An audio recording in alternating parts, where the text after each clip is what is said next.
As we look back, you and I see tech giants and then the gods building their very heavens. History records one man in an iconic leather jacket, carrying a quiet intensity, whose relentless vision would power the entire artificial intelligence age. His name, Jensen Huang.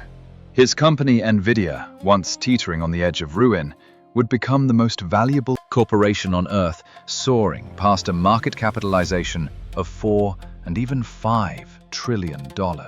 This legendary success catapulted him into the ranks of the wealthiest people on Earth, with a vast fortune that exploded to nearly $180 billion. He was the figure Mark Zuckerberg famously called the Taylor Swift tech, a titan whose massive influence made the entire world of artificial intelligence bend to his will. Yet records show this epic did not begin in a sleek Silicon Valley boardroom.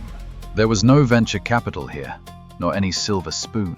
Long before he built a multi-trillion-dollar empire as the godfather of artificial intelligence, he was a 15-year-old kid in polyester, washing dishes on the graveyard shift at Dennis. From the clatter of dirty plates to the hum of the world's greatest supercomputers, how did this pioneer foresee a future no one else could, and then force it into existence through sheer strength of will? This is the historical account of his relentless, unstoppable drive, his strange habits, and the moments that almost destroyed his entire company, and the vast wealth born from a vision that reshaped our modern world forever.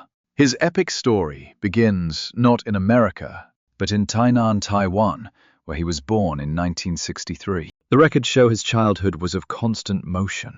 At age 5, his family relocated to Thailand for his father's chemical engineering career. But as civil unrest grew, you and I see his parents making a decision that changed everything. They would send their young sons to America.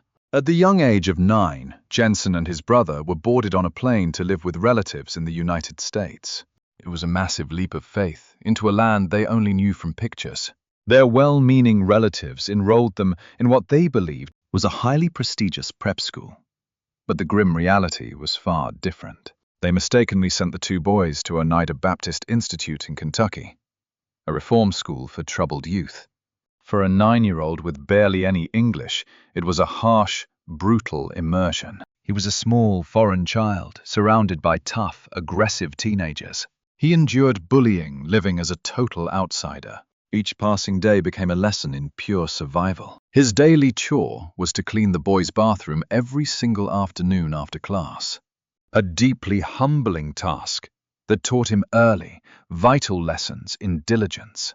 Meanwhile, his mother, back in Taiwan, and speaking no English herself, would select 10 random dictionary words every single day to teach her sons over the phone. A powerful, defiant act of love, building a bridge of language across the ocean. As we look at his archives, you and I see him remembering this period most vividly. A brutal crucible that forged his legendary, unbreakable resilience. He learned toughness and absolute focus skills. He later cited as foundational to his monumental work. Amidst this brutal chaos, he discovered an escape through competitive table tennis, even featured in Sports Illustrated at just age 14. 2 years later, his parents finally immigrated to the United States themselves, reuniting the family in Oregon. The boy who finally emerged from that Kentucky school was different. He was fiercely driven, academically accelerated, and carried a work ethic that set him far apart. Skipping 2 entire grades, he surrounded himself with the local math and science clubs, ultimately graduating from Aloha High School at the remarkable age of 16. Those early hardships did not break him. They only sharpened him. They instilled a fierce grit and a hard truth that nothing would ever be handed to him. At just 15 years old, while still in high school, Jensen Huang secured his first official job. It was no comfortable tech internship. He became a dishwasher at a local Denny's, later earning a promotion to busboy. This pivotal experience is not something he merely mentions in passing. It sits proudly on his LinkedIn profile, right above founder, president, and chief executive officer of Nvidia. To most, it is just a simple starter job. But you and I know it was his life's most vital lesson. Even today, he speaks of it with incredible passion. He approached the daily task not as a chore, but as a system to be optimized. "I was a great dishwasher," Huang recalled. "I planned my work, stayed organized, and kept everything in order." That is the signature language of an engineer breaking complex problems down and executing with supreme efficiency. He mastered handling chaos, performing under the heavy pressure of an endless stream of dirty plates, and finding absolute efficiency in every single movement. When they promoted him to busboy, he brought that exact same structural mindset. "I was absolutely certain I was the greatest busboy Denny's ever hired," he recalled. "I never left the station empty-handed, and I never returned empty-handed." This was not merely about cleaning tables, it was pure systems thinking, an early practical lesson in optimizing systems that no elite university could ever teach. But beyond efficiency, Denny's taught him how to understand people. It taught him real humility and how to handle difficult customers under extreme pressure. It teaches you humility. It teaches you true hard work, Huang stated. That chaotic, high-stress restaurant became the ultimate training ground for the brutal world of tech startups. The lessons built while balancing heavy coffee pots were about true grit and a dedication to excellence, no matter how small the duty. This was his first unofficial MBA degree, earned over a hot sink rather than inside a classroom. Graduating high school at just 16 years old, his next dynamic step was clear. He chose to enroll at Oregon State University, prioritizing its affordable tuition over vanity and prestige. He dove straight into the demanding world of electrical engineering, graduating in 1984. It was inside those busy labs of Oregon State University that another vital piece of his life emerged. His partner in the laboratory was a woman named Lori Mills. Love bloomed right there. Amidst complex circuit diagrams and hot soldering irons, and she would eventually become his beloved wife and lifelong partner. After graduating, Huang ventured directly into the roaring heart of Silicon Valley, securing roles designing advanced microprocessors at AMD and later managing teams at LSI Logic. He was operating right in the engine room of the digital revolution, creating the exact chips destined to completely change our whole world. Yet his fierce ambition was never satisfied. He quickly signed up for graduate night classes at the prestigious Stanford University. Balancing a high-pressure career alongside advanced evening studies was a truly monumental challenge. By 1992, he had secured his master's degree in electrical engineering. Let's look at this early industry experience, which mixed with elite Stanford training, forged an incredibly unique perspective. He didn't just know how to build hardware, he knew why. He envisioned the grand scale of computing and knew exactly where the next massive leap had to strike, as he became utterly obsessed with a brand new challenge: graphics. The rising wave of 3D gaming required processing power that standard computer chips just couldn't handle. Thousands of tiny, rapid calculations, all firing off at the exact same moment. A revolutionary processor was required, and Huang was convinced he had the blueprint. Now 30 years of age, he possessed an elite education, deep tech experience, and an incredibly radical vision. All he needed now was a strategy and a place to build. The year was 1993. Right on his 30th birthday, Jensen Huang gathered with two fellow engineer friends, Chris Malachowski and Curtis Preem. As seasoned tech veterans, they were absolutely convinced the future of processing lay in a direction everyone else completely ignored. But they didn't gather in some sleek, sterile boardroom. Instead, they squeezed into a booth at a humble, everyday place, a Dennis diner in East San Jose. Huang picked Dennis for the endless coffee and the fact that staff would never kick them out. It was a surprisingly perfect spot to hatch a massive idea. The three founders believed the next computer revolution wouldn't be sparked by corporate spreadsheets, but by video games. They realized rendering lifelike 3D graphics was a massive unsolved problem.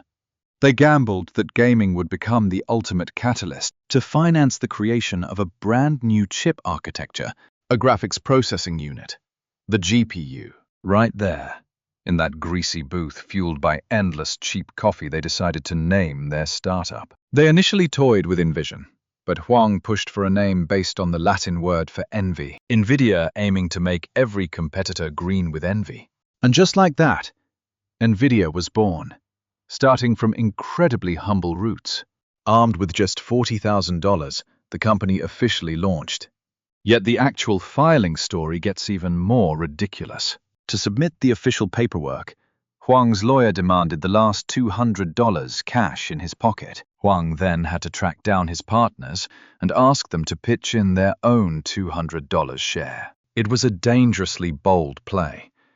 While all of Silicon Valley obsessed over general-purpose computer chips, Nvidia staked everything on a tiny niche market that serious tech minds dismissed as silly video games. They believed that by solving the most complex graphic hurdles, they would yield an architecture so incredibly powerful that its future uses would reach far past simple gaming. Think about that $1 trillion bet forged inside a cheap diner booth. The opening chapters of this journey were a brutal, daily fight for survival. They survived on a series of make-or-break gambles, with Huang later admitting that at several crucial points, Nvidia was just 30 days away from complete bankruptcy. Their debut product, the NV1, released in 1995, ended up as a total disaster. It relied on an odd rendering method that consumers completely rejected, draining their precious limited funding on a totally dead-end technology. It was a massive setback, but a critical lifeline soon arrived from gaming giant Sega. Sega had commissioned Nvidia to forge the core processor for their new Dreamcast console. It seemed like an era-defining opportunity, but a year into development, Huang realized a devastating truth. Their processor design was once again a failed gamble for the personal computer market. Huang made the painful choice to tear up the Sega alliance, well aware they would violate the pact and lose all remaining capital. This blow nearly bankrupted the startup, forcing them to dismiss half their workforce. Yet the leader of Sega, moved by Huang's fierce resolve, offered a vital financial lifeline that saved them from ruin. This near-fatal disaster forced a dramatic shift in their strategy. Nvidia staked their entire future on one final, desperate creation, the Riva 128. Success finally crowned their efforts. The processor triumphed. And in 1999, the enterprise entered the public market. That very year, they unleashed the historic GeForce 256, proudly declaring it the world's very first graphics processing unit. Yet the late 90s and early 2000s were defined by relentless graphics wars, a brutal conflict against formidable rivals like 3DFX. Then the dot-com crash struck. The whole tech empire collapsed into freefall. Nvidia survived, but this trial hardened Huang's philosophy of command. From then on, he ruled with constant paranoia, fully believing that ruin was always lurking around the corner. By the mid-2000s, Nvidia had conquered the entire gaming domain. Yet Huang envisioned a destiny for his processors far beyond mere gaming illusions. He and his chief architects realized that the inner design of the processor, an army of minor calculation channels operating in perfect unison, was uniquely suited to conquer any massive problem requiring thousands of simultaneous calculations. The graphics engine they created was, in truth, a supercomputer contained on a single chip. However, commanding these processors for non-visual tasks remained an incredibly difficult feat. To unleash this sleeping giant, Huang knew he must open the gates to all developers. This led to what we now recognize as their most pivotal, historic decision. In 2006, Nvidia officially unveiled CUDA, their unified computing architecture. This code platform allowed creators for the first time to command the massive parallel power of Nvidia processors with common development languages. It was a staggering gamble. The empire poured billions into crafting CUDA, wagering fortune on a ghost market that barely existed. Even wilder, they offered the platform entirely for free, aiming to gather a loyal legion of creators who would find new functions for their iron. At first, progress lagged. Only scholars and scientists answered the call. For years, this remained a forgotten, dusty corner of Nvidia, completely overlooked by financiers. The financial capital of Wall Street scoffed. Then in 2012, destiny shifted.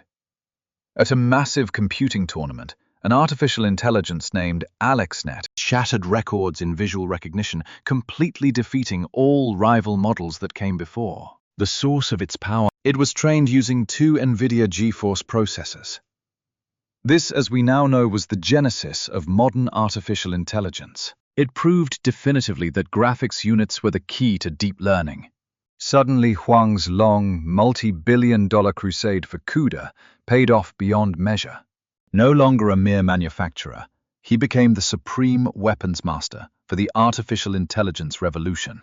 He had not simply stumbled into this golden era. As we look back, history records that he willed this era into existence, crowning Jensen Huang a global titan. The archives show his wealth soaring to nearly 180 billion, anchoring his name among the 10 richest individuals on Earth. Yet this vast fortune funded a life both grandly luxurious and strangely understated. Records document a massive estate portfolio, starting with a sprawling Los Altos Hills compound, a pristine beachfront sanctuary in Hawaii, and a $38 million modern palace towering over San Francisco's Billionaires Row.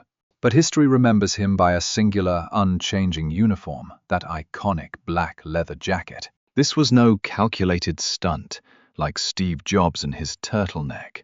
The true chronicle is far more practical. For decades, his wife Lori and his daughter dressed him, because standard fabrics apparently made him itch. Once Lori discovered a leather jacket he actually tolerated, she secured a fleet of them. A simple household fix evolved into the ultimate defining symbol of his corporate reign.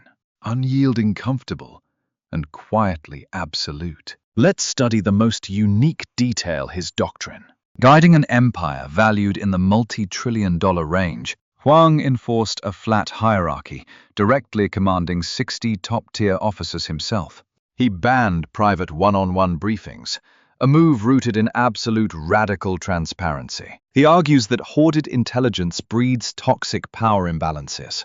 By confronting all 60 high commanders simultaneously, he kept the entire legion aligned on one truth, keeping the empire incredibly agile. Yet this relentless campaign was balanced by immense legendary philanthropy. Together, the couple chartered the Jensen and Lori Huang Foundation, which rose alongside Nvidia's historic ascent, swelling to hold assets valued at over $10 billion, crowning it among the largest foundations in America. Their focus targeted elite academies and science programs, sending staggering wealth back to their alma maters, Oregon State University and Stanford. Yet despite these monumental gifts, the guild kept zero web presence and no full-time staff, a testament to his quiet, results-first mentality. His chronicle stands as a masterclass in raw vision, grit, and completely rogue leadership. Rising from a humble dishwasher to the premier architect of our digital epoch,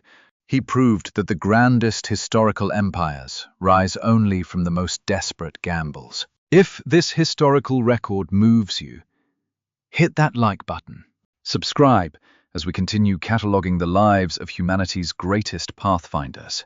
Share your thoughts in the grand forum below, revealing which chapter of this epic astounded you the most. From cleaning boarding school latrines in Kentucky to a back booth in San Jose, from the ash heaps of ruin to the absolute peak of global dominance, Jensen Huang's destiny has been an unyielding, relentless forward march. He is a commander who forged strength from defeat and carried humility like armor, commanding the tides of time by solving the problems others deemed important worthless. This shadow in the leather armor did not simply build a company. He laid the very foundation upon which the next age of human thought is constructed.